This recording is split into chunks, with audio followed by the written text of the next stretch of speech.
This is Robert Braathe. I'm here to talk to you today about how to come up with a profit and loss projection by year.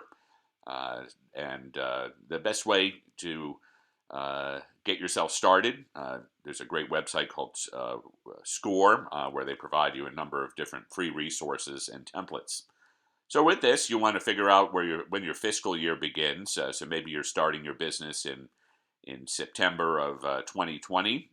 So you might put in the date here of 9/1/2020, and then that'll auto-populate all the different months to come. So start off there. When are you going to be? What's the first month where you're going to actually start working on your business?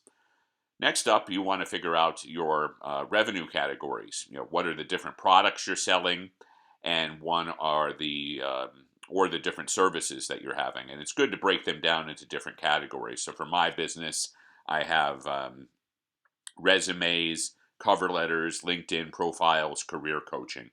And those are my 4 services. Cost of sales are anything that directly is a cost related to that sale. So for services, that might not necessarily be a specific number.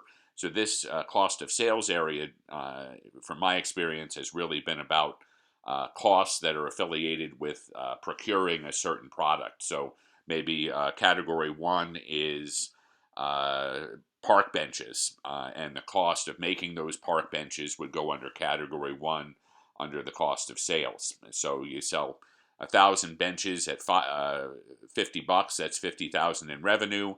But what does it cost to make those 1,000 pieces? And that would go under category 1 on cost of sales. That's where you get your gross profit. So then from there you have your expenses.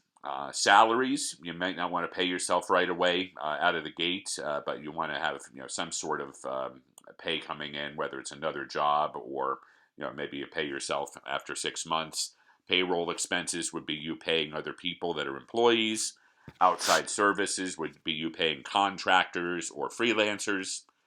Office supplies, anything that goes into making your business, paper, pens. Repairs and maintenance may not apply unless you have equipment that is going to need to be repaired. Advertising is obviously any advertising that happens after the startup period. Car delivery and travel, and any auto expenses directly related to your business, including travel fees for gas and anything else that's a direct cost of delivering products. Accounting and legal, these could be recurring fees that happen for these, and if you don't know what you're going to pay, maybe throwing in a flat number of $100 a month to start could be good. Rent, avoid it at all costs if you can, especially if you're a service, and that's why shared office spaces are great. Telephone, if you have a direct phone for your business. Utilities would be things like electric and so on. Business insurance, you can kind of get a ballpark of what that costs by going to a website like bplans.com and looking at what other people have done. Taxes, you can come up with an estimate by going to the IRS website. Interest would be interest you pay on purchases for your business. Depreciation is, you can do a number of different types of depreciation. If you Google that and find out whether you're going to do straight line or accelerated or participate in some programs where you can write off all the equipment that may occur. And then other expenses, as I mentioned with the startup template, that you probably want to keep to a bare minimum. And then each month you want to have a reserve for contingencies. And then this area at the bottom, federal and state and local income taxes, that'll really be a percentage based on where you live. So you want to, based off of what your income level is by the month, again, refer to the IRS website for some ballpark figures there.